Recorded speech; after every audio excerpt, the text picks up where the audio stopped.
Kadosh Baruch Hu nous donne à tout le monde la possibilité d'étudier la Torah en bonne santé, sans problème aucun dans la vie, ni de Parnassa, ni de Shalom Bayit, ni de Chinour. Qu'Akadosh Baruch Hu, comme je disais ce soir, c'est l'Aïloula du Rambam et de Rabbi Yaakov Abuchatzera, que le mérite de tous les tzadikim rejaillit sur tout le clan Israël, qu'on entende des bonnes nouvelles, Bekarov, Mamash, tout de suite, et que demain matin on se réveille avec des bonnes nouvelles et qu'on aille dormir également avec des bonnes nouvelles. Moraï Verabotai, Misrout Limudatoa, parce que qu'est-ce qui fait la grandeur du Rambam, qu'est-ce qui fait la grandeur de Rabbi Yaakov Abuchatzera, qu'est-ce qui fait la grandeur de tous les grands, de tous les tzadikim, et c'est quoi la grandeur du clan Israël, Vitemli Segula Kadosh Baruch Hu, vous êtes pour moi un peuple chéri, un trésor, Vitamli Segula, comme c'est écrit dans Parashat Yitro avant Matan Torah. On est le trésor d'Akadosh Baruch Hu lorsqu'on reçoit la Torah, et un trésor, ça se bichonne, ça s'entretient. Alors face à Kadosh Baruch Hu, qu'on n'entende que des bonnes nouvelles, qu'Akadosh Baruch Hu, il envoie la consolation à nos amis, la famille Bismuth, suite au décès de notre cher ami et de leur papa, et époux et mari, et grand-père monsieur Jean-Jacques Yitzhak Bismuth, qu'Akadosh Baruch Hu fasse que son âme repose en paix parmi les tzadikim, et que son mérite également, son dévouement pour la Torah, son attachement pour la Torah rejaillisse pour sa famille et pour tout le clan Israël. Morav et Rabotai, qu'on ne s'annonce que des bonnes nouvelles, Be'ezrat Hashem. Il marche chez moi, j'ai aucun doute que par le zrout du Limouda Torah, on va à peine finir le shiur, et déjà pendant le shiur, parce que les bonnes nouvelles, elles sont là. Mais quelqu'un de Jmochoui nous donne la possibilité de les vivre, Mizmor, les Toda, Ishtamar, Shemolad. Je voudrais étudier avec vous ce soir, travers la paracha de Shemot, un des fondements des Yesodot, des idées les plus fondamentales de la Torah. Bien sûr, tout est fondamental, tout est exceptionnel, tout est extraordinaire. Mais vraiment, ce soir, c'est particulier, nous allons étudier quelque chose de fondamental et de magnifique. Vous allez voir comment c'est beau. On va s'envoler, comme vous écrivez dans les messages qui annoncent notre étude du jeudi soir. C'est écrit dans la paracha de Shemot, au Perek Aleph, au chapitre Aleph, Pasuk Tetvav. Nous allons lire le Pasuk Vayomer Melech Mitzrayim Lam Yaledot Haivriot. Le roi d'Égypte, le pharaon, il est devenu complètement ma'aboul, il a perdu la boule, et donc il va dire aux sages-femmes hébreux, la mialedot haivriot, asher shema echat ha'achat shifra, veshema shenit pua. Vayomer meleyalettre, donc Paro convoque les sages-femmes hébreux, ivriotes, dont l'une s'appelait Shifra, et l'autre, la seconde, s'appelait Pua. Et il va leur demander quelque chose d'improbable, quelque chose d'insensé, quelque chose de complètement débile, excusez-moi l'expression ce soir. Il dit, lorsque vous allez voir qu'une femme est en train d'accoucher, si c'est un garçon, va miten auto et vous le tuerez.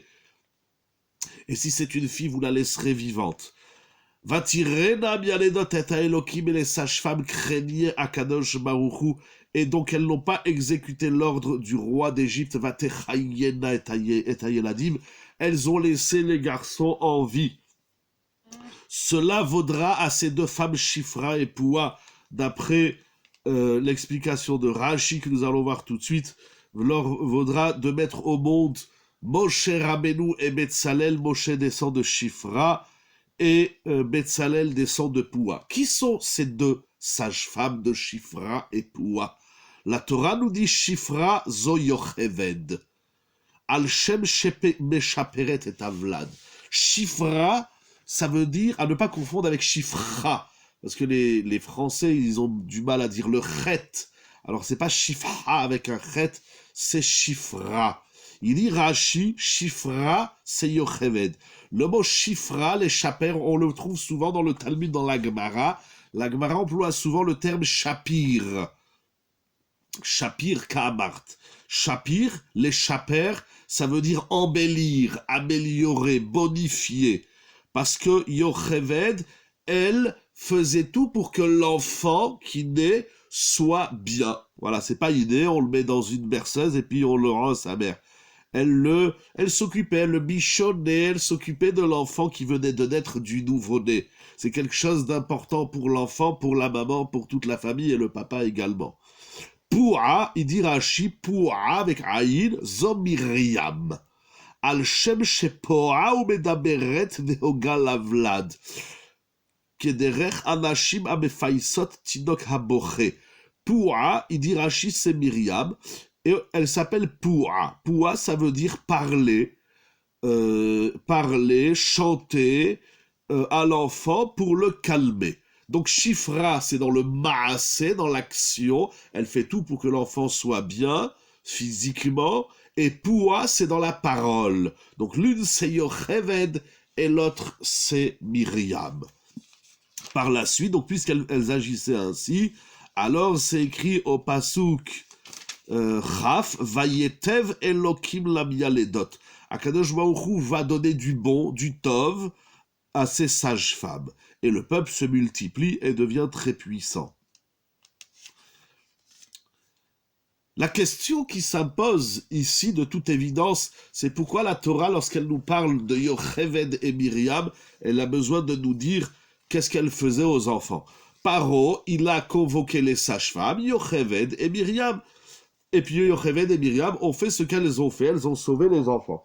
Pourquoi la Torah a besoin de nous parler de leur qualité exceptionnelle?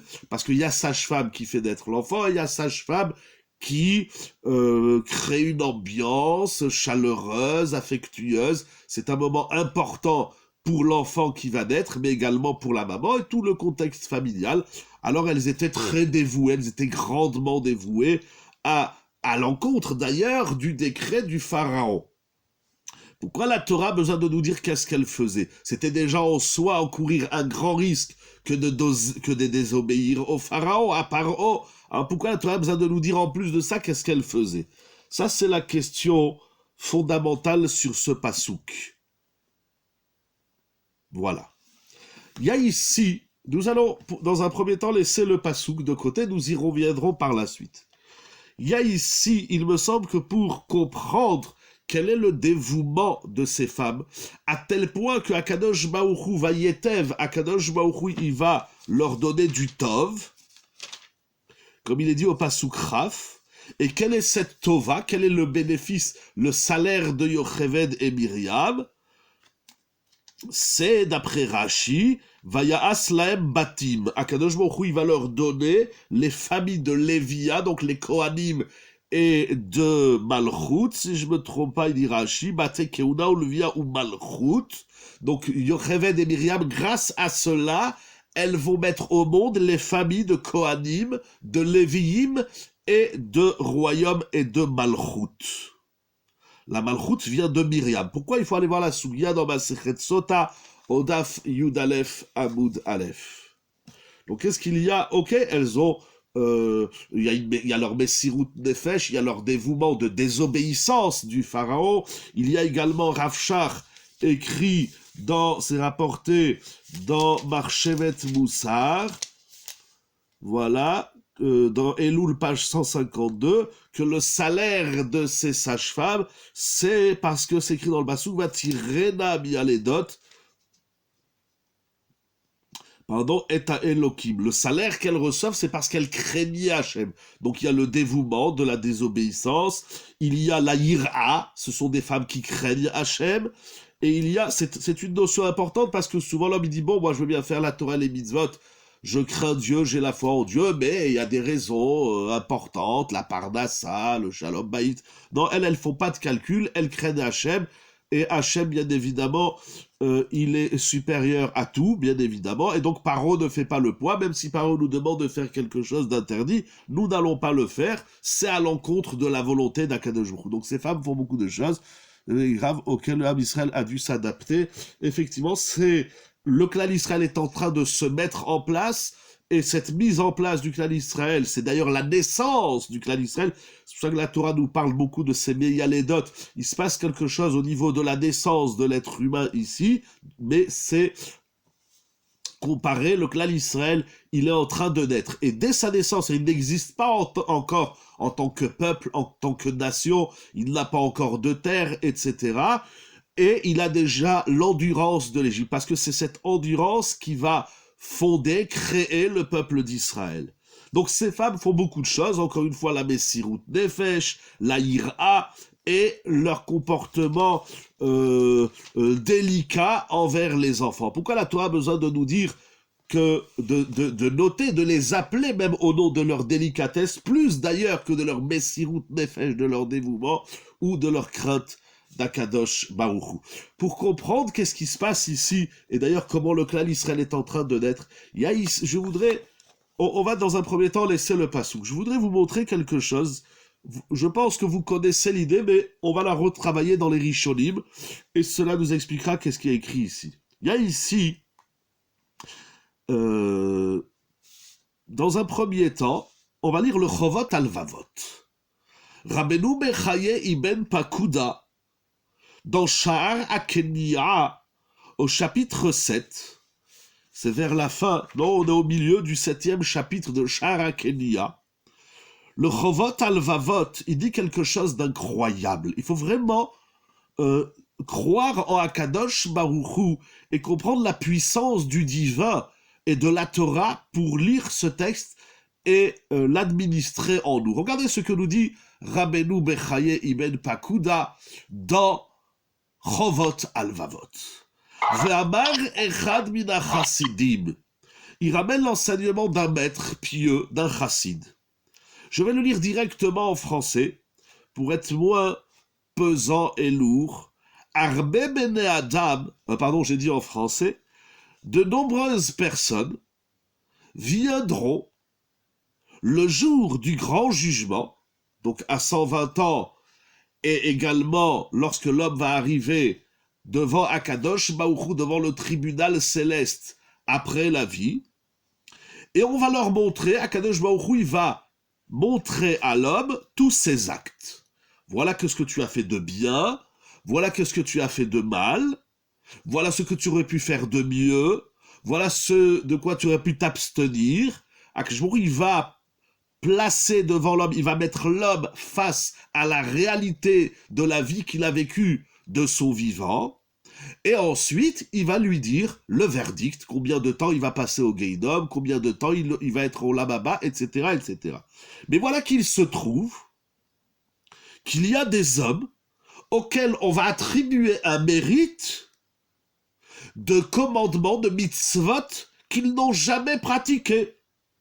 On va dire à tel homme, Chazak ou Barour, tu as entretenu une yeshiva, tu as aidé 1000 pauvres dans ta vie, tu as étudié pendant 70 ans, tu as respecté grandement tes parents, etc. On va lui dire à l'homme des mitzvot, des mérites. Et l'homme, il va dire, excusez-moi, je sais qu'on est dans le monde de la vérité, mais vous m'attribuez des mérites sur des commandements que je n'ai jamais pratiqués. Vous comprenez le bug? Si on prend un papier et on écrit, voilà, aujourd'hui j'ai fait tant de mitzvot et on les note. J'ai fait telle mitzvah, telle mitzvah, telle mitzvah. Et on prendrait un papier et on écrirait également les fautes ou les erreurs qu'on a commis dans la journée. Et on tient un cahier comme ça, un carnet de bord journalier, eh bien quand on va arriver dans le ciel, on va voir que ce que nous on a écrit dans notre carnet de bord ne correspond pas à ce que dans le ciel il a été écrit à notre égard.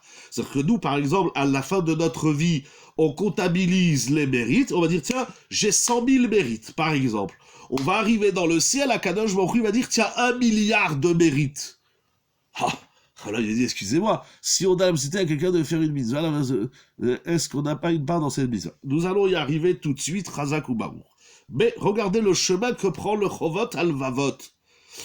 Donc on va dire, toi tu as comptabilisé combien de points? 100 000 bonus, 100 000 points. Eh ben nous on a comptabilisé pour toi 1 milliard de mitzvot. Il dit, c'est pas possible, j'ai pas fait 1 milliard de mitzvot, j'en ai fait 100 000. Allez, peut-être je me suis trompé, j'en ai fait 500 000. Mais 1 milliard, comment il peut y avoir un écart aussi important entre notre comptabilité des bonnes actions et la comptabilité céleste? Veillez à Merlaem. Donc, notre existence a deux analyses exactement. Et heureusement, il n'a qu'une analyse, c'est celle exceptionnelle que je partageais avec vous, celle d'Akadosh Baruch Hu. Akadosh Baruch Hu, il a fait quelque chose d'exceptionnel. Alors, quelle est la réponse qui sera donnée à l'homme?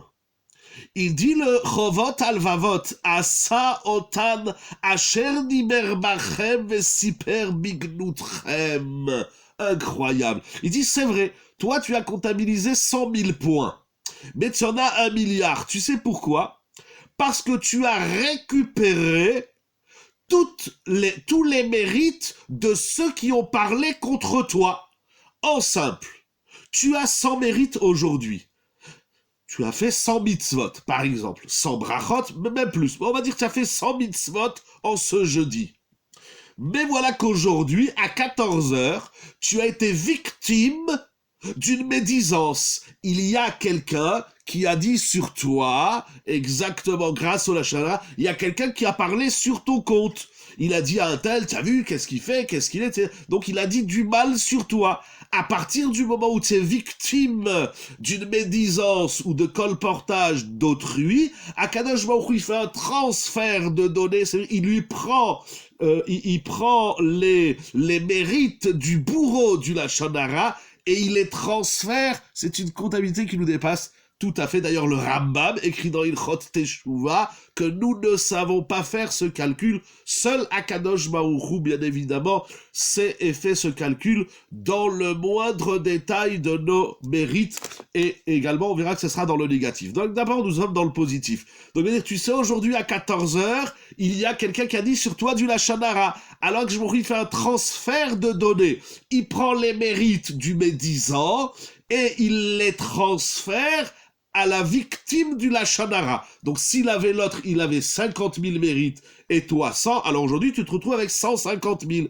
Et si à 15 heures il y a encore quelqu'un qui a dit du Lachon Hara sur toi, alors, et lui par exemple il avait 50 000 mérites, Akshborou il te les transfère. Donc toi t'as fait 100 mitzvot, mais tu as récupéré 100 mitzvot de tous ceux qui ont dit sur toi du Lachon Hara. Alors si on fait ce calcul, combien on est victime du Lachon Hara, toutes les personnes, vous récupérez, la victime du Lachon Hara récupère les mérites de tous ceux qui ont dit sur elle du Lachon Hara. C'est tout simplement incroyable. De même, alors ça marche aussi dans le négatif, nous dit le Chovot Alvavot. C'est-à-dire que si à ton tour, tu dis du Lachon Hara, alors les mérites que tu as récupérés de l'autre, on lui rend, et les mérites que toi tu avais vont aller à ta victime du Lachon Hara. Tu as parlé sur une autre personne, donc le premier on lui rend, on lui dit on te les a donnés, mais tu dis du Lachon Hara, on te les reprend, et tes mérites à toi seront transférés à la victime sur laquelle tu as dit du Lachon Hara. Donc il y a un transfert, un partage d'énergie, un partage de données qui se fait, c'est tout simplement incroyable. Alors l'homme, il arrive dans le ciel, il dit, mais vous me comptez des mitzvot que j'ai pas faites, mais toutes les mitzvot que j'ai faites, elles sont où? Akadosh Baruch Hu va lui dire, toutes les mitzvot que tu as faites, on les a offertes en cadeau à ceux sur qui tu as dit du Lachon Hara. C'est tout simplement incroyable. Voilà, donc ça veut dire que tu as perdu tes mérites. Il y a aussi la Tchouva Me'ava qui transforme les honneurs en Srouyot.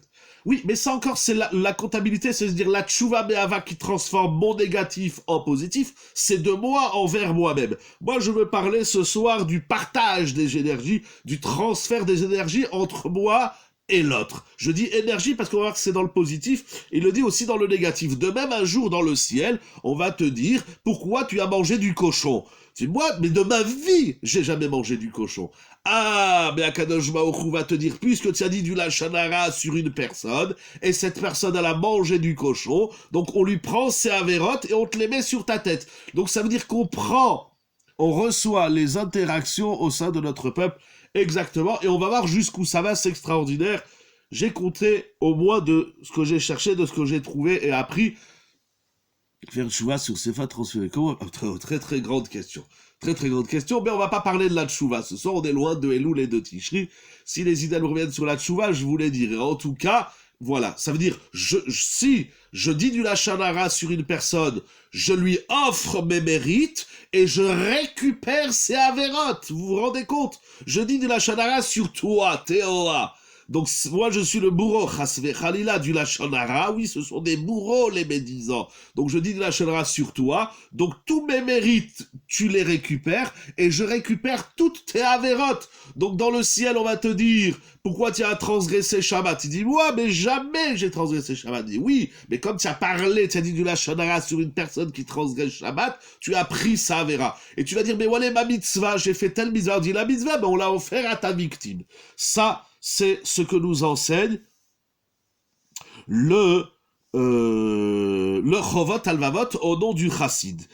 Echad mina Chassidim. Et il appuie cela sur un pasouk dans Teilim, 79 verset 12, Ve'ashev lishchenenu shiv'atayim el chekam cherpatam asher cherfucha Hachem, c'est-à-dire qu'Akadosh Baruch il va punir les ennemis 7 fois plus du mal qu'ils nous ont fait. Pourquoi 7 fois plus? C'est-à-dire celui qui nous a mis une claque, il va en recevoir 7. Pourquoi? Ben c'est très simple, parce qu'à partir du moment où tu m'as fait du mal, tu récupères le négatif et celui qui a fait, on pourrait voir ici les 70 nations, bon il y a toute une étude sur ce pasouk, Ve'al zeiziranu akatouf, il dit c'est ça qu'elle dit la Torah, dans Devarim Chavdalet, Zachor et Asher Asa Hashem Elokecha le Miriam Baderech, on a la mitzvah de se rappeler que Myriam elle a dit du Lachon Hara, en tout cas, pour ne pas en faire bien évidemment, en tout cas c'est l'idée exceptionnelle. Il faut savoir que cette idée du Chovot Halvavot, elle est reprise également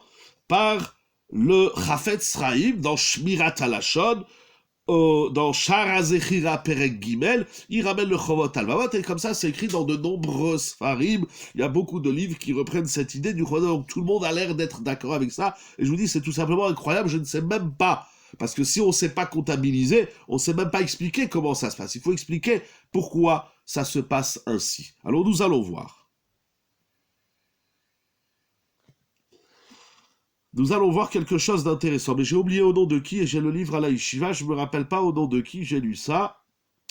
J'essaye de me rappeler, en tout cas dans Ohel Moshe, Rav Scheinerman, il ramène quelque chose d'incroyable. Il dit que dans toutes les avérotes, je me rappelle plus au nom de qui il dit ça, mais en tout cas il dit comme ça, dans toutes les avérotes que nous faisons, en vérité, ça c'est une Mishnah dans Avot qui dit que chaque fois que nous commettons une faute, alors on crée un ange, un malach qui va s'opposer et qui va nous accuser. Mais tous les malachim sont silencieux. Ils ne peuvent pas. Ça veut dire, un exemple.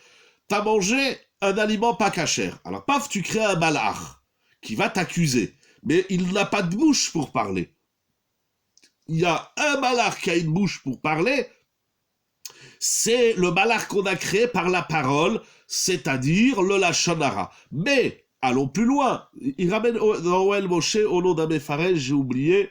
Bon, en tout cas, il dit l'idée suivante, c'est qu'à partir du moment où tu as dit du lachon hara, donc tu as ouvert la bouche, donc tu vas créer un malach qui a une bouche. Mais ce malach qui a une bouche, donc il va t'accuser, il va dire, je regarde, il fait des avérotes, mais ce malach qui a une bouche, il va ouvrir également la bouche de tous les malachim, de toutes les avérotes que tu as commises. Et si c'est comme ça dans le négatif, c'est également comme ça dans le positif. Et c'est intéressant de ramener ça à Myriam. Myriam, on a dit Poua, elle s'appelle Poua, entre guillemets la parleuse, celle qui parle à l'enfant, et donc là aussi dans le positif, quand tu dis quelque chose de positif, tu ouvres la bouche du malach positif, et ça ouvre la bouche de tous les malachim positifs, mais ça, encore une fois, c'est de l'homme vis-à-vis de lui-même. Le premier chidouche qu'on voit dans le Chovot Halvavot, et on va voir, il le dit également par ailleurs, dans un autre contexte. Donc premier point, lorsque tu dis du lachon hara, alors ta victime, elle récupère tous tes mérites, tu lui transfères tes mérites, et elle te transfère ses avérotes, et donc dans le ciel, on va bien évidemment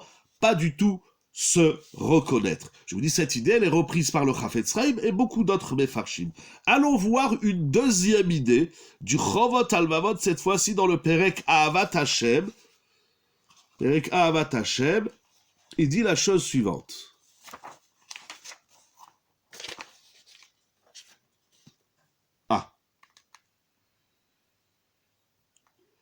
Voilà. Perek Ahavat Hashem, Perek Vav. Veraoui lecha achil adat. Il nous dit Rabbeinu ben Chaye ben Pakuda. Mon frère, il convient que tu saches. Ki zechuyot hama'amin. les mérites du croyant. On a une mitzvah de croire au Akadosh Baruch Hu. Très bien. Qu'est-ce que nous disent les mérites de celui qui croit? Tu crois en Dieu, ça t'apporte des mérites. Ça veut dire quoi? Il dit la chose suivante. Afilou im yemagia el atachlit harechoka betikun nafshel elokim yitbarach. Il dit, même si tu crois en Dieu, et tu arrives au maximum de la foi de la Emouna. C'est pas que tu crois en Dieu, c'est pas une Emouna de la rue, du quartier. Tu es Ma'amil Bakadosh Baruch Hu au maximum. Et cette Emouna, cette foi que tu as en Kadosh Baruch Hu, elle t'a permis de corriger. La Shonara, c'est de la Avodazara. Et c'est pire que de la Avodazara. Ok, on a vu première idée, c'est la Shonara. Avançons maintenant, deuxième idée. Donc si tu crois à Hachem, et il dit même si tu as atteint le maximum de la Emouna, et plus que ça, et même si tu as atteint le niveau de Tikkun Nafshol Elokim Yitbarach, par ta Emouna, tu as atteint le niveau de la correction de ton être à la perfection la plus pure. Et plus que ça encore, à Ilouaya Karov la Leviim, et même si par ta Emouna tu as atteint le niveau des prophètes, c'est-à-dire tu as atteint le niveau du roi HaKodesh comme il décrit le Messinat Yesharim, במידותיו הטובות ומנהגיהם המשובחים בהשתדלותם בעבודת המורה ואהבתם עזה כמו, même si tu atteins le niveau des prophètes, dans leur bonne midot, dans leur vertu, dans leur comportement digne et élogieux, et dans leur investissement dans le service d'Hachem et l'amour de Dieu, donc ça veut dire avec ta Emouna, tu as atteint le maximum. Eh bien il dit, sache que tout ça, il y en a un qui dépasse tout cela. Qui est celui-ci?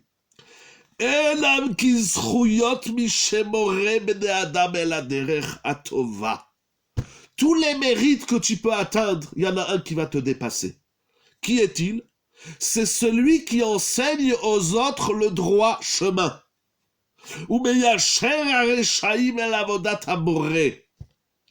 Et il redresse les impies, les mécréants, il les remet sur le droit chemin, le chemin du service d'Akadosh Baruch Hu.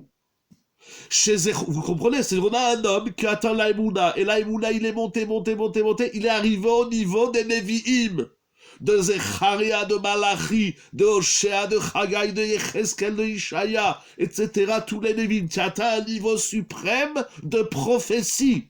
C'est le maximum que l'homme peut atteindre. Il dit, ben, avec tout, tu es au sommet, mais il y en a un, bim, il te dépasse. Qui est-il? C'est celui qui est sensible au Rechaïm, il voit des Juifs qui font pas la Torah et les mitzvot, et il s'évertue, par tous les moyens qu'il possède, de ramener les Rechaïm dans le chemin du service d'Akadosh Baruch Hu. Lui, il est au-dessus de tous les Nevi'im, de tous les Tzadikim, de tous les Chassidim. Pourquoi? Il dit, c'est un chemin très difficile. Lequel? La Nevoua ou de ramener les Rechaïm dans le droit chemin, dans le chemin de l'Avodat Hashem? Quel est le plus difficile? Je suis d'accord avec vous, et c'est peut-être pour ça, et ça il va pas le dire, mais c'est peut-être pour ça que le mérite il est immense. Parce qu'on a bien s'occuper de soi-même et un peu moins des autres. Mais je vais vous dire quelque chose d'important, au vu du Chovot Halvavot. C'est vrai, il est très difficile.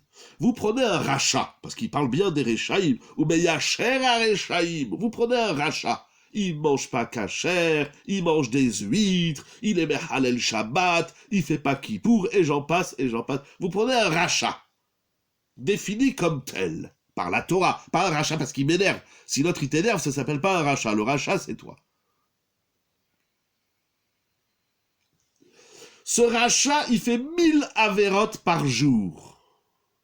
Alors, c'est très difficile de le ramener dans le chemin de la Avodat Hamoré, le service du Créateur. Mais si j'arrive au moins qu'il fait une avéra de moins. Ça s'appelle déjà le ramener dans la avodat taboré. D'arriver, de réussir à ramener un rachat à 100%, de le ramener à 100% dans le chemin de avodat taboré, c'est difficile. On peut y arriver. C'est un métier, c'est une Akadosh Baruch Hu, c'est un art de ramener les gens à la Torah, c'est pas évident, c'est clair. C'est très difficile. Mais si je peux au moins le sauver d'une avéra, d'une mauvaise mida, déjà, ça, j'ai gagné. Pourquoi? Il dit le chovot alvavot, shezruyotav nirpalot. Parce que les mérites de celui qui a ramené, donc je prends un rachat, je le ramène, dans le chemin de la avodat taboré, alors mes mérites doublent ou se multiplient. Elles vont en se multipliant de jour en jour. Bavour zechuyotam bechol hayamim ubchol hazmanim. C'est ce rachat-là qui est devenu tzaddik à 100%, qui est revenu dans la avodat taboré grâce à moi, bien sûr, grâce à Dieu, Hachem il m'a aidé, bien évidemment, mais j'y suis un maillon fort dans l'histoire de ce rachat, grâce à moi, parce que Dieu m'en a donné la possibilité, certes, mais j'ai fait quelque chose, j'étais sensible à l'erreur de l'autre, et j'ai tout fait, et ça m'a pris du temps, mais j'ai réussi peu importe comment, et peu importe, il y a des choses permises, interdites, c'est pas la souilla comment on ramène les gens à la Torah, mais en tout cas j'ai réussi, partiellement ou totalement, donc toutes les mitzvot qu'il va faire lui, ses petits-enfants, ses arrière-petits-enfants, ses arrière-petits-enfants jusqu'à la fin des générations, tous ces mérites-là reviennent, eux ils les perdent pas, mais reviennent à celui qui a déclenché la tchouva de l'arrière-grand-père. Donc là aussi il y a quelque chose d'exceptionnel, nous dit le Chovot Alvavot. Et ça, ce qui est incroyable, celui qui fait ça, il est supérieur à tous les Nevim. Morav et Rabotai, c'est le Chovot Alvavot dans Sha'ar Ahavat Hashem Perek Vav, Ramenu Bechaye Iben Pakuda. C'est un grand maître de la Torah, un Rishon, et quand il écrit ça, ça fait vraiment plus que plaisir. Moi, ça me donne de la simcha, parce que des fois, on se dit, bon, par exemple, je vous donne un exemple. Vous prenez une personne qui fait pas la Torah et les mitzvot. Quelle qu'en soit la raison, c'est malheureux. Elle vient chez vous. Vous dites, regarde, je te demande une chose. Dorénavant, chaque fois que tu bois un verre d'eau, ou un coca, ou un café, tu vas dire, Baruch ata Hashem Elokeinu melech haolam, she'akol niya midvaro. 9 mots. C'est tout. Voilà. Après, on va parler Shabbat, Kashrut, Nida. Voilà, chaque fois que tu bois dans la journée un verre, je vais te l'écrire, je vais te l'envoyer en texto, et tu vas dire, Baruch ata Hashem, même s'il comprend rien.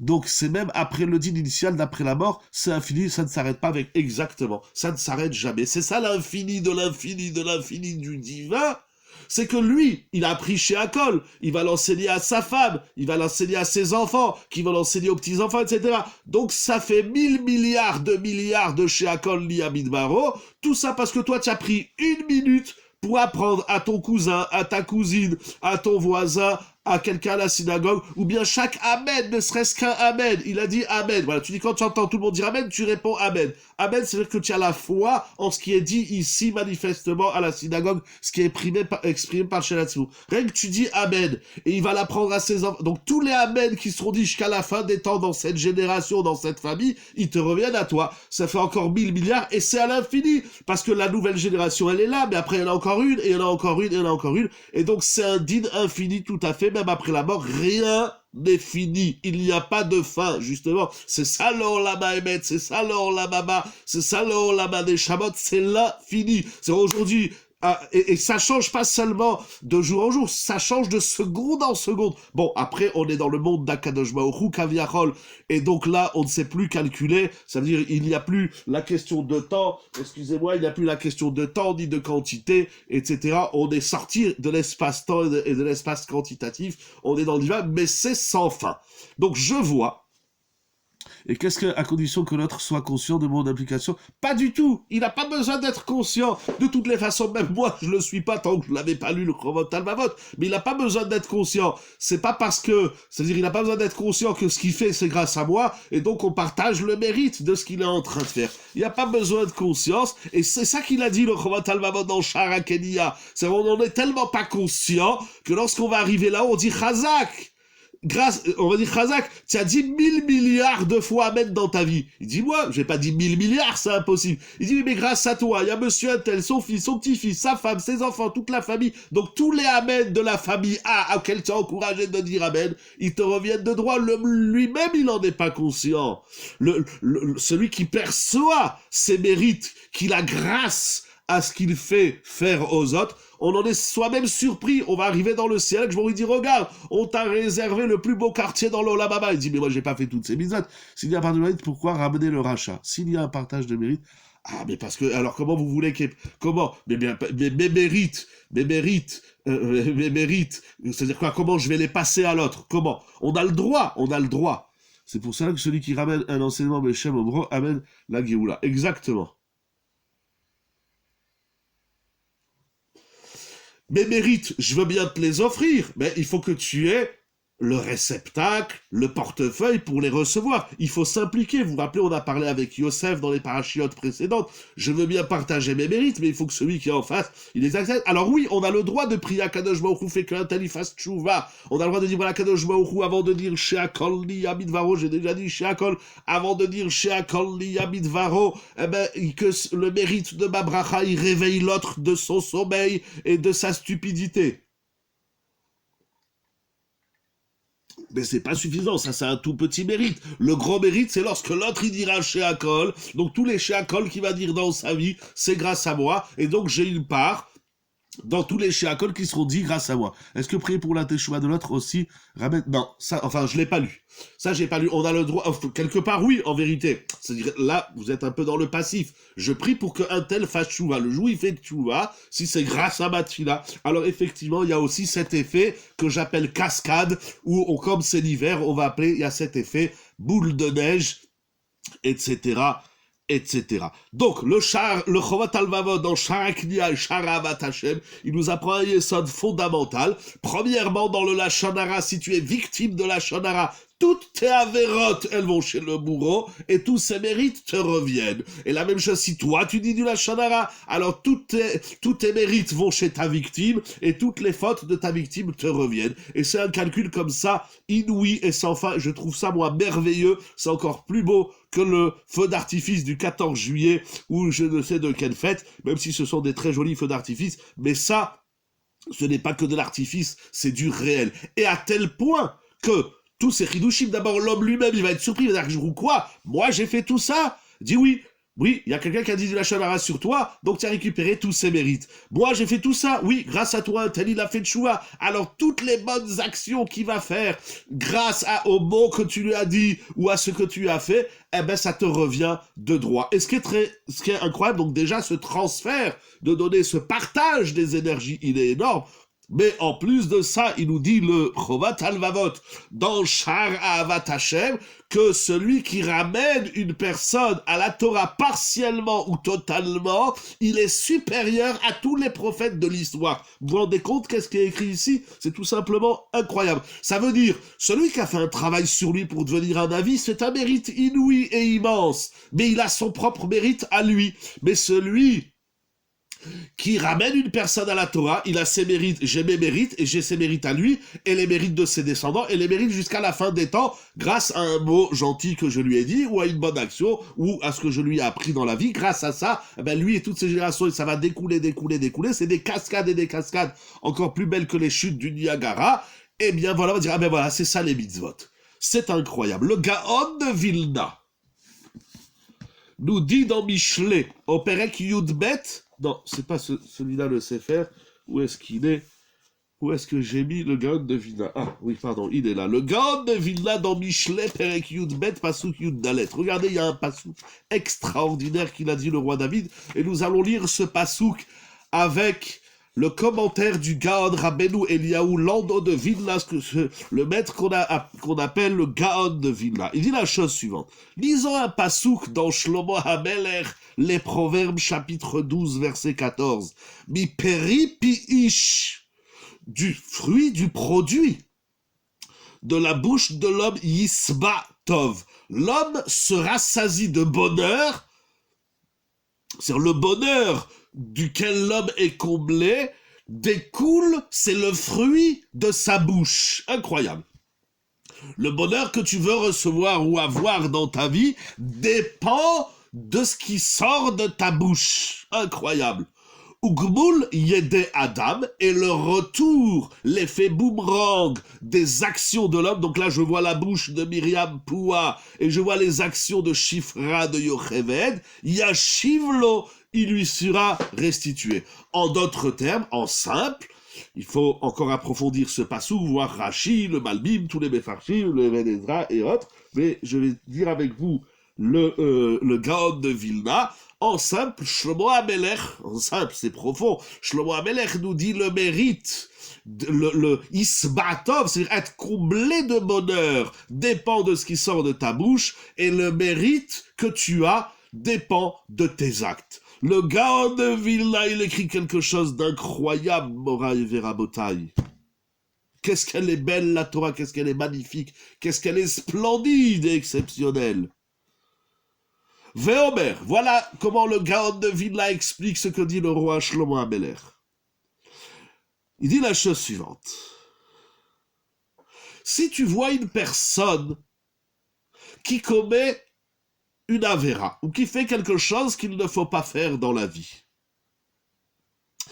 et tu arrives par ton discours à le sensibiliser pour qu'il arrête de se mettre en colère, d'être radin, d'être orgueilleux, de transgresser Shabbat, de manger pas cachère, etc. Tu arrives par ton discours à stopper l'hémorragie de la faute d'autrui. Si l'autre il t'écoute et dit merci pour l'information, j'ignorais. Je savais pas que c'était aussi grave. Je savais peut-être même pas que c'était interdit. Merci beaucoup de m'avoir avisé sur mon erreur. Veyetiv et maasav, et donc grâce à ton discours, l'autre il va améliorer son comportement. Alors, az kol la mitzvot sheyase hem al yado. Donc toutes les mitzvot que tu vas faire, c'est grâce à moi. Il dit le Gaon, Yitol Sachar Kemo Aose Beatzmoy. Il va partager ce salaire, il a le même salaire, c'est-à-dire grâce à moi.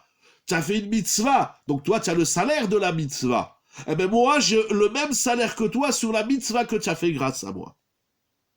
Oh. Veim lo ishmalo, et si notre dit je m'en fous, c'est de la religion. Il y a transfert aussi pour la vérote que je vais faire à l'autre, Chazoucham, bien sûr. Malheureusement, on va parler que du positif, dans le sens des Mefarshim.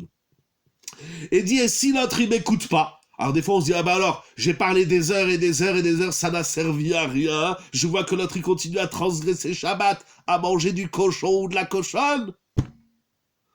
Il dit, le Gaon de Vilna, si l'autre, il t'a pas écouté, Azayitol et Atov Mimenu. Incroyable.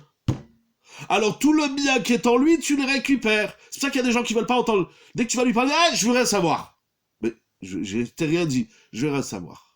Tu veux rien savoir? Alors sache que tout le bien qui est en toi, je te l'ai récupéré. Parce que moi, je suis sensible à cela que toi, tu deviennes meilleur dans ta vie. Et si toi, tu t'en fiches que moi, je veux te rendre meilleur, donc le meilleur qui est en toi, tu le veux pas. Et moi, puisque je veux que tu sois bon, et toi, tu veux pas être bon, alors je récupère ton tov. C'est incroyable. Si tu arrives à faire la Torah, si t'écoutes, alors tu as une part dans le mérite des mitzvot qu'il fait grâce à toi. Mais il dit, et même si t'écoutes pas, tu vas récupérer tout le tov qui est en lui. C'est incroyable. Kemo shekatav Harizal. Comme ça, il dit également le Harizal, il ramène le Gaon de Vilna. Il appuie ça sur un texte de la Gemara dans Chagiga. Et il dit, c'est ça le sens du verset. Mi peri pi ish klomar, mina peri shel piv shel aish. Donc c'est-à-dire que tout le bénéfice que j'ai dans ma vie, ou chazve shalom, tous les malus que j'ai dans ma vie dépend du discours que je tiens à l'autre. Si l'autre c'est un rachat, et je lui dis, alors maintenant je réponds à votre question, je lui dis, Chazak, c'est bien ce que tu fais, mais il fait quelque chose de mal. Si je m'associe, j'exprime mon, comment dirais-je, si j'exprime mon approbation du mal qu'il fait, alors j'ai une part dans le mal qu'il fait. Mais si je lui dis ce que tu fais, c'est pas bien, et voilà le droit chemin, s'il m'écoute, j'ai un mérite, et s'il m'écoute pas, j'ai aussi un mérite. C'est ça, mi peri ish isbatov. C'est incroyable. Et c'est ce qu'il dit, Ve'ainu minma shemochiach afalpi she'en shomealo. C'est rien que tu as parlé, même si l'autre il t'a pas écouté. Toi, tu as un salaire. C'est incroyable. Ou isbatov, ki notel atov mimenu. Alors pourquoi des fois on dit qu'il vaut mieux qu'il reste tinok chez Nijma? Alors là, vous allez rentrer dans un grand sujet très important, mais ça veut pas dire que moi j'ai pas de mérite. C'est-à-dire des fois se taire, c'est aussi, ça veut dire, si je parle, il va faire pire. C'est ça, la difficulté, la fragilité de la mitzvah de réprimander. Et si je lui dis, si à cause de moi il continue, et puis il y a des gens, c'est pire, non seulement il continue, mais il s'entête et il devient encore plus mauvais. Ah, tu me le dis encore une fois, je vais faire exprès, je vais allumer ma cigarette Shabbat. Ouf. Donc moi maintenant je me retiens, c'est aussi se retenir, le vitour de la parole, le silence de dire ah ben je lui dis pas parce que sinon il va s'empirer et moi je veux que du tov. Akadosh Baruch Hu va te donner un salaire si tu t'es tu parce que tu t'es tu dans l'objectif du meilleur. Tu te tais pas dans l'objectif de l'indifférence de l'autre. C'est pas je m'en fous, il fait des avérotes, c'est j'ai envie de lui dire mais je ne sais pas comment. Parce que si je lui dis des fois ça s'empire, il y a trois possibilités. Soit il s'empire, soit il n'en tient pas compte, soit il écoute. S'il écoute, c'est ce que j'ai grâce à moi, il a fait du bien. S'il écoute pas, je prends son bien. Et si je me tais, parce que dans le cadre, la figuration que vous dites, dans la conversation, vous dites, si je lui dis, alors il va faire pire, donc je me tais pour pas qu'il soit pire. Ne pas être pire, c'est déjà un peu du bien. C'est pas suffisant, mais c'est déjà un peu du bien. Veimishmalo, donc s'il m'écoute pas, j'ai le mérite de ma parole. Et s'il m'écoute, j'ai le mérite des actions qu'il fait grâce à moi. C'est-à-dire, Kol ma'asav hatovim she'oseh oto adam al yado yashivlo, ki nershav alav kemo shehu oseh. Parce que si tu fais une mitzvah grâce à moi, il dit le Gaon de Vilna, c'est comme si moi je l'avais faite. Amoindrir le degré de la Vera aussi, exactement. Amoindrir le degré de la Vera, c'est déjà quelque chose d'énorme et de positif. Donc nous avons vu le Chovot Halvavot qui le dit dans le Lashon Hara. On va pas refaire tout le calcul, on va avancer, c'est juste pour synthétiser un petit peu cette idée du partage, du transfert des énergies. Nous l'avons vu dans le Chovot Halvavot également, que celui qui arrive à ramener l'autre à la Torah, tu lui fais faire une mitzvah, etc. Mais il faudrait un manuel de discours qui s'adapte. C'est une grande question, c'est une très grande question. Je vais pas y répondre parce que le temps avance et je voudrais dire encore 2 points importants et puis ramener ça à la paracha. C'est une très grande question, il faudrait faire un séminaire pour apprendre aux gens à parler aux gens qui sont loin de la Torah. Il y en a qui arrivent, il y en a qui savent pas, il y en a qui croient qu'ils savent et qui font pire. Il faut apprendre. L'ilmod ou l'amène, il faut apprendre, il y a des outils. Ça veut dire qu'on peut se faire des cadeaux de mérite. Exactement, tout à fait, on peut se faire plein de cadeaux en apprenant de chacun. Exactement, c'est sans fin.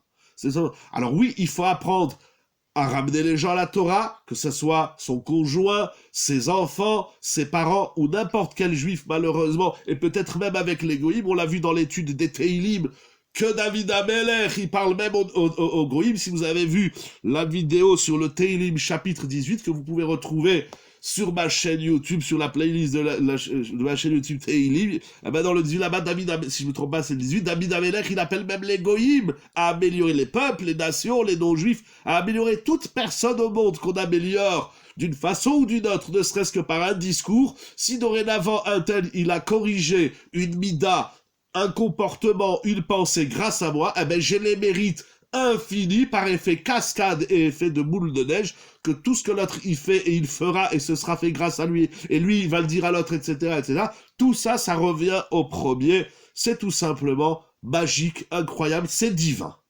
Nous l'avons vu donc dans le Chovot Halvavot que ça surpasse le Navi, tous les mérites de tous les Nevi'im, parce que tous les mérites que l'autre y fait, ils me reviennent, et donc, de ce fait, moi, je vaux 1000, et Moshe Rabbeinu, c'est pour ça que Chazal, ils disent que Moshe Rabbeinu, il vaut 600 000, parce que Moshe Rabbeinu, pendant 40 ans, il a enseigné la Torah à Israël, et toute la Torah que nous avons, c'est Moshe Rabbeinu. D'ailleurs, des fois dans l'Agma, c'est écrit Moshe, Shapir, Kamar, c'est écrit que chaque Talmid Chacham, chaque personne qui étudie la Torah, il s'appelle Moshe Rabbeinu. Morav et Rabotai, et là nous avons vu le Gaon de Vilna qui le dit aussi dans la parole et dans l'action. C'est un peu Shifra et Poua. Morav et Rabotai, est-ce fini? Bah du tout. Enfin pour moi ça continue. Mais alors regardez, il y a une idée. Est-ce que c'est à condition que je fasse moi-même cette mitzvah, ou même si c'est une mitzvah que je ne fais pas? J'aime pas trop cette question, c'est une très bonne question, mais je vais vous dire. Il faut pas jouer avec ça parce que là, c'est à double tranchant. C'est-à-dire que si moi, je fais pas Shabbat, Razvé Shalom, et je dis à l'autre de faire Shabbat, alors d'un côté, oui, grâce à moi, l'autre, il fait Shabbat. Mais je peux pas récupérer les mérites du Shabbat, puisque moi, je m'en fiche du Shabbat. Donc c'est dommage, ça veut dire, si je fais pas la mitzvah, Akadosh Baruch Hu dit, voilà, il y a un potentiel de mérite qui te revient, mais si tu fais pas Shabbat, c'est que tu t'en fous de Shabbat. Si tu t'en fous de Shabbat, tu peux pas récupérer les mérites du Shabbat que l'autre, il fait. Yeshmevil, comment ça marche le calcul? Comment ça marche? Je suis pas en train d'expliquer, c'est divin, ça c'est Akadosh Baruch Hu, c'est la Torah dit, ça c'est le Hémet. Donc je ne peux pas parler de ce que je maîtrise. Je ne peux pas parler de ce que je maîtrise. Peut-être vous voulez dire, je ne peux pas parler de ce que je ne maîtrise pas, peut-être vous voulez dire. Alors moi, ça finit avec 3 petits points. Ah, je ne peux parler que de ce que je maîtrise. Tout à fait. Maintenant, il y a quelque chose qui est vrai à travers votre question, c'est que parfois, on ne fait pas certaines choses. Mais quand on en parle aux autres, alors ça nous encourage à nous aussi de les faire. Mais tant que moi, je ne fais pas la chose, je ne peux pas avoir la mérite pour la chose que l'autre y fait. Parce que s'il fait une mitzvah, mais moi, je m'en fiche de cette mitzvah, je ne peux pas récupérer les mérites. C'est comme si, je ne sais pas, par exemple, on dirait comme ça, tout celui qui apprend à conduire à l'autre dans une Mercedes, il recevra en cadeau une Mercedes. Alors maintenant, là, il vient, il dit, ah non mais moi j'aime pas Mercedes, ou j'ai pas le permis de conduire, ou bien j'aime pas rouler en voiture. Ah ben alors tant pis pour toi, voilà, les clés, elles sont là. Je peux pas réclamer un mérite dans une mitzvah de laquelle je m'en fiche. D'ailleurs, je sais même pas comment, en vérité, votre cas, il est compliqué, parce que je ne sais même pas comment je peux encourager l'autre à faire quelque chose que moi-même, je ne fais pas. C'est tout simplement illogique et c'est marboulique. Je peux pas dire à l'autre, enfin, c'est pas bien de s'énerver si moi-même je m'énerve, vous comprenez? Comment je vais encourager l'autre à faire quelque chose que moi-même j'y adhère pas et que je fais pas? Je ne vois pas très bien techniquement dans les bases, c'est comment ça marche. Brave et Rabotai. Voilà, pour pas trop tarder, c'est écrit dans l'Ora Chaim, Akadosh Rabbeinu Chaim Ben Attar, dans Parashat Kitissa. C'est-à-dire que nous sommes dans Shemot, au chapitre 30, verset 13. Mais peut-être que je vais vous le lire dans un autre Sefer. Parce que bon, en vérité... Bon, je vais vous le lire, voilà, ici. En tout cas, c'est écrit dans l'Ora Chaim, parce qu'il y a une grande tchouva dans Rav Ovadia Yosef sur ce que dit l'Ora Chaim Akadosh. De toutes les façons, il va défendre l'idée du Ora Chaim, il va aller dans le même sens, il va ramener le Hafla, le Chida et beaucoup de Mefarshim. Donc je vais vous lire quelques lignes dans le Yabia Omer de notre maître Rav Ovadia Yosef. Chelek Zaïd, nous sommes dans le 7e volume, dans Yoredea Siman Yud Zaïd, dans la lettre bête. Il ramène au nom de Rabbeinu Chaim Ben Attar, le Ora Chaim Akadosh, dans Ora Chaim Parashat Kitissa. C'est écrit dans la Torah, Zeitnu Kola Over la Pekudi Machatzita Shekel Beshekal HaKodesh. À un moment donné dans l'histoire, chaque juif, il doit donner un demi-cycle. Pourquoi un demi? Donne 1 euro. Pourquoi tu donnes un demi-euro? Il dit le Ora Chaim Akadosh Shei Issachar Vezevulun. On a lu dans la Parasha de Vayechi que Zevulun Lechof Yamim, et Issachar Chamor Garem. Yaakov Avinu, il a fait de Issachar et Zevulun une chavruta. Tout le monde connaît cette idée. Zevulun allait travailler, il a fait rentrer 20 000 euros durant le mois de décembre, et bien il donne 10 000 à Issachar. Ça veut dire qu'il partage son argent avec Issachar. Issachar, il est au Kollel, il a la yeshiva, il étudie la Torah. Le premier Kollel, c'est Issachar. Les premières yeshivot, c'est Shem Ve'ever. Et après les Avot, ils ont continué. Mais le premier Kollel Man, Avrech du monde, c'est Issachar. Il reste, il étudie la Torah toute la journée. Et Zevulun, il travaille et il partage son bénéfice, il partage les gains de ses affaires avec Issachar. Et de même, on a d'autres exemples dans le Talmud, il ramène le Rachaim, Shimon Achi Azaria, et de même, il dit le Rachaim, tous les donateurs généreux de notre peuple, qui partagent leur argent à ceux qui étudient la Torah. Il dit le Rachaim, Zeitnu Mechatzit HaShekel Beshekel HaKodesh. Et vraiment, il fait une démonstration intéressante. Kedei Leodia, Omer Rabbeinu Chaim El Atar HaKadosh. C'est pour que tu saches que celui qui entretient un Talmid Chacham, à hauteur de la moitié de son argent, tu as gagné 1000 euros, tu donnes 500 euros, donc c'est ça le Mechatzit HaShekel. Tu donnes 500 euros à quelqu'un pour qu'il étudie la Torah, Sraro Meshalem. וגם לא ינוכה כלל ממחצית החלק של העוסק בתורה, שאם כן נמצא שכל אחד מהם ייטול מחצית 10 בלבד, ולא כן הוא, כי שקל הקודש כפול היה ומיד כל אחד נשאר שקל שלם. Il dit le Rachaim HaKadosh quelque chose d'incroyable. On a un frère qui étudie 10 à 15 heures par jour. Et on a monsieur A qui travaille, il a un commerce, il a une affaire, il est médecin, avocat, commerçant, ce que vous voulez. Et il prend ce Havrer, il lui dit, voilà, je te donne 2000 euros par mois, c'est ce qu'il faut pour vivre pour une famille, voire 3000, ce que chacun il a besoin, ou même s'il lui donne 1 euro à hauteur de l'investissement qu'il investit dans ta...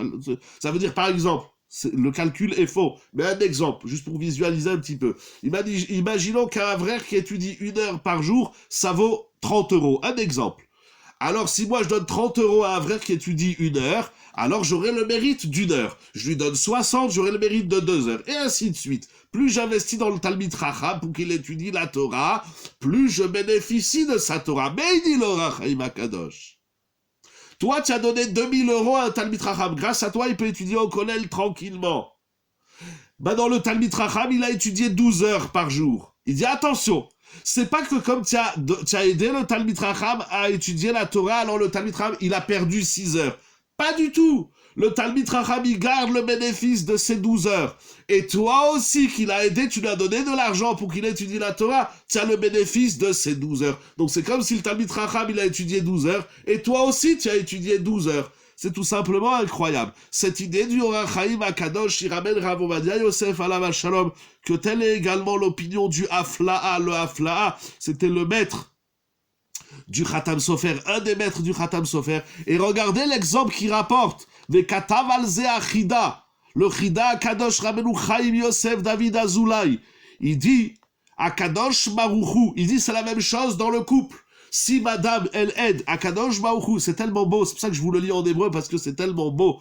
Akadosh Baruchu noten meot sarwatov leshet talmid chacham, sram shiura chatzi mischut torato velo yenuke mina talmid chacham meuma.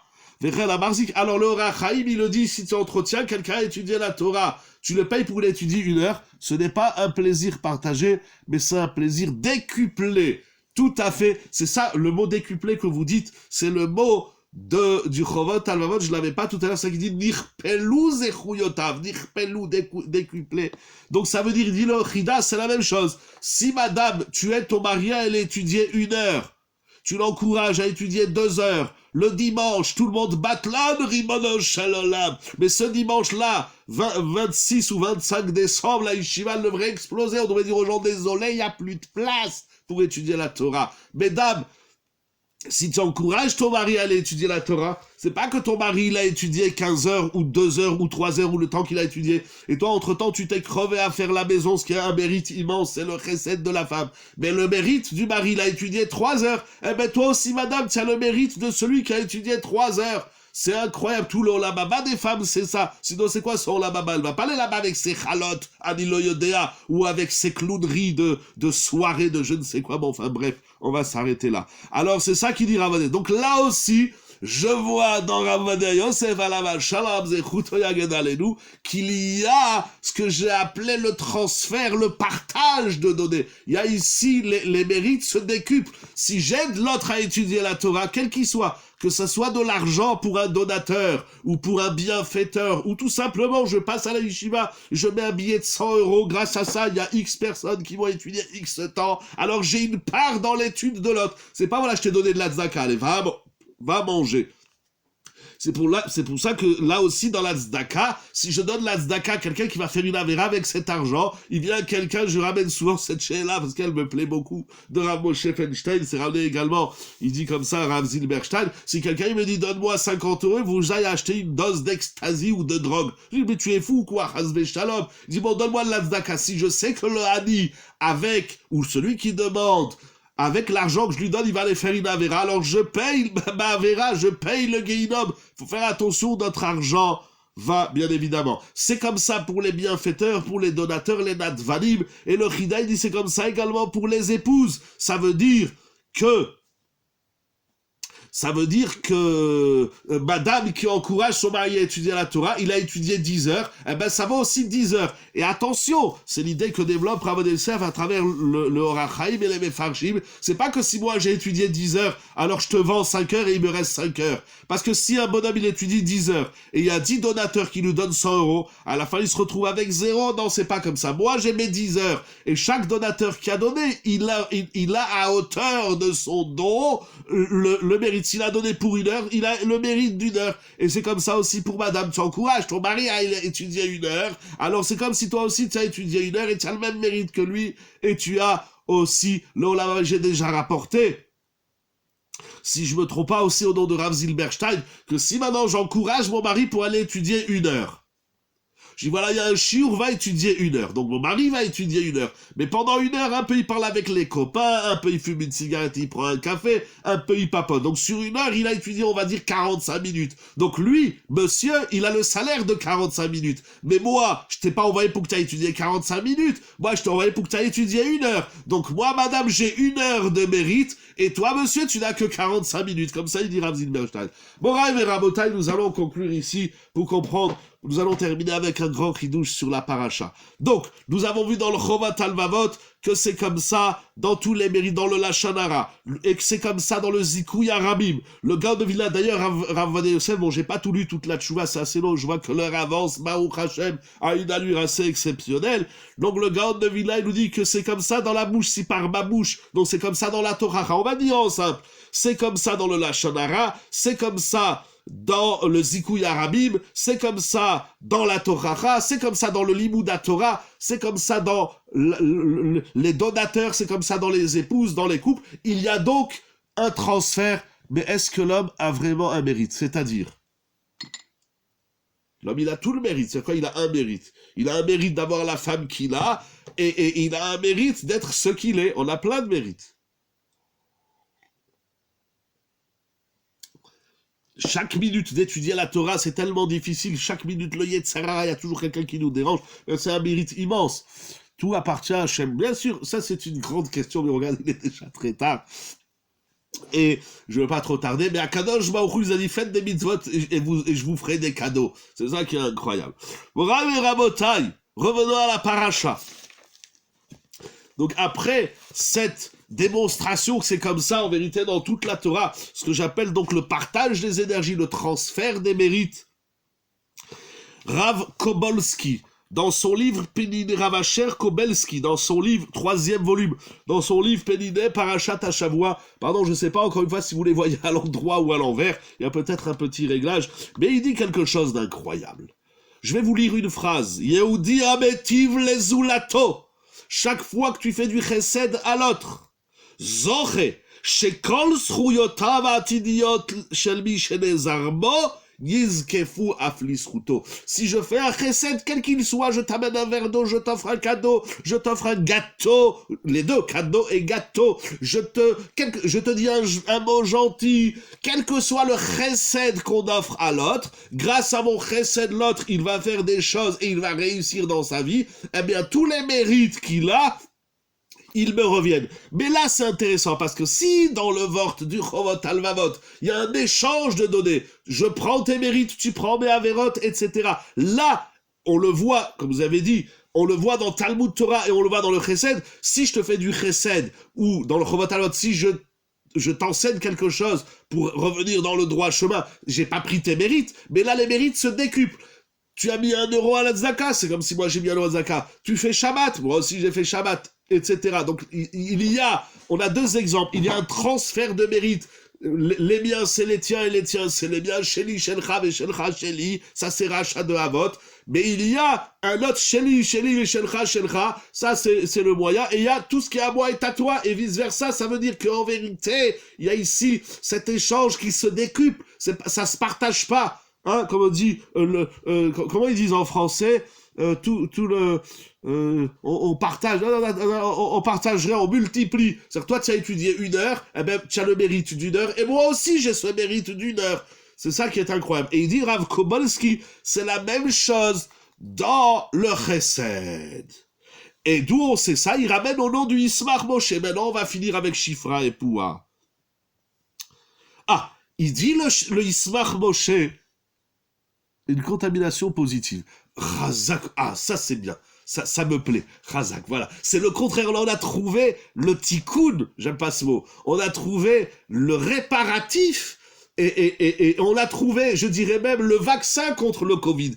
Plutôt que de se contaminer de postillons et de microbes, on va se contaminer de mitzvot. Ah, Razak, parce que là, en plus, vous avez positivé le mot contaminé. C'est une bonne contamination. Razak ou Baour. Entre décuplé et contaminé positif, là, vous m'avez fait plaisir. Merci de ce que vous m'enseignez, Todarama. Il dit le Ismach Moshe Bravé Rabotai, le temps avance.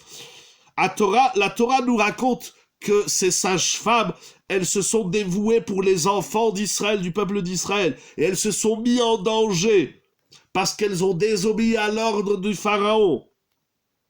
Alors, c'est quoi le salaire? Regardez qu'est-ce qu'il dit, comment c'est très beau. On l'a lu tout à l'heure dans le Passouk. C'est écrit Vayetev. Est-ce que je vais le retrouver? Parce que là, je sais plus où j'ai la tête. Alors, tête Vav, hein, c'était quel Passouk? Qu'est-ce qu'il a dit le Passouk? C'est quoi le mérite de ces femmes? Voilà, chapitre 1, verset 20. Vayetev Elokim Lamia Ledot. Nous, on traduit Dieu va leur faire du bien. Quel est ce bien? Rachid dit, c'est Keuna Levia et Malchut. Il dit le Ismar Moshe Vayetev Elokim. C'est-à-dire par ce chesed que tu as fait, alors toi-même tu reçois, toi-même tu deviens meilleur. Tout ce que tu fais pour l'autre en positif, ça fait effet boomerang, ça te revient, c'est incroyable.